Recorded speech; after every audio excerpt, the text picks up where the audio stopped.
Bonjour Monsieur Angers, vous êtes de la région Bruxelles-Capitale et nous venons ici de terminer un atelier de l'Institut de la francophonie pour le développement durable sur l'initiative de la francophonie pour des villes durables.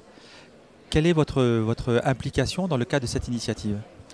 Eh bien, la région bruxelloise, faisant partie de la Belgique, est donc membre de l'IFDD, membre de l'Organisation internationale de la francophonie, et nous collaborons depuis plusieurs années, notamment dans le domaine des changements climatiques.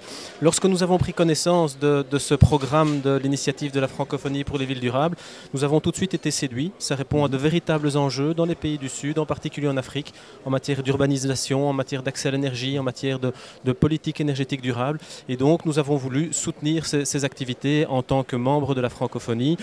Non seulement parce que ça répond à de réels besoins en Afrique, dans les pays francophones, mais également parce que ça s'inscrit dans la cohérence des politiques domestiques qui ont été mises en œuvre à Bruxelles depuis maintenant une dizaine d'années. Oui, tout à fait. Alors, effectivement, c'est ce que vous aviez expliqué pendant la réunion d'aujourd'hui, cette complémentarité finalement, j'ai envie de dire cette prolongation quasi naturelle.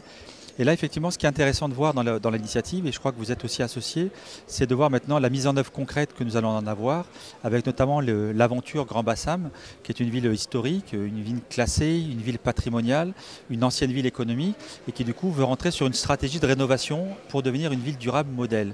Qu'est-ce que vous pensez de cette aventure Grand Bassam ?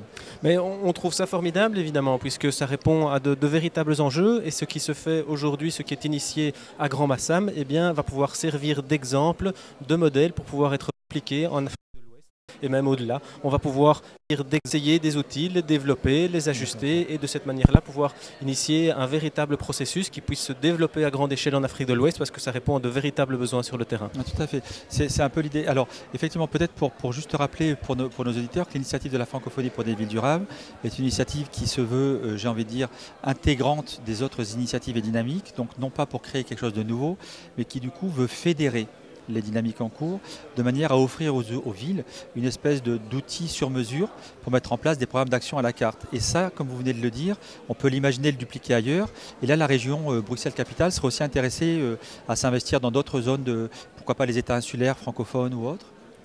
Par exemple, effectivement, donc, la région bruxelloise contribue chaque année au soutien financier en matière de changement climatique de la Belgique. Et donc, dans ce cadre-là, on est tout à fait intéressé de pouvoir s'inscrire dans un partenariat à plus long terme. On espère qu'ici, on établit les bases d'une collaboration sur le moyen et sur le long terme, qu'elle puisse s'inscrire dans la durée et que ce partenariat se traduise éventuellement en termes financiers, mais aussi en termes de collaboration, d'échange de bonnes pratiques, d'appui technique, puisque nous avons tous à apprendre de ce que nous mettons en œuvre, que ce soit en Europe, à Bruxelles ou en Afrique, dans les États insulaires. Il y a énormément de choses à faire et en ce sens, la francophonie joue un rôle très important de partage d'expériences et de rassemblement des acteurs pour les mobiliser vers un objectif commun.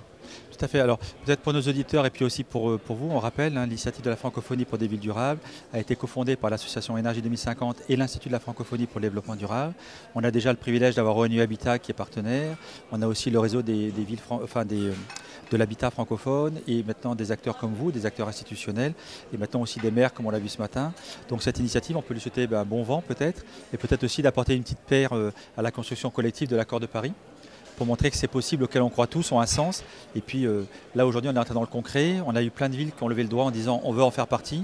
Peut-être qu'effectivement ces outils auxquels vous contribuez et nous contribuons peuvent avoir un sens et témoigner que tout ça, on peut y arriver.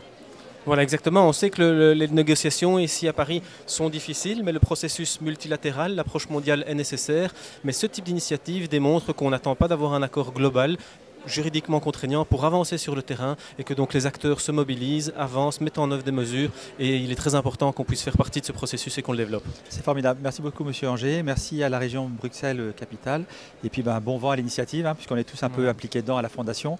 Allons-y et puis continuons. Voilà, merci beaucoup.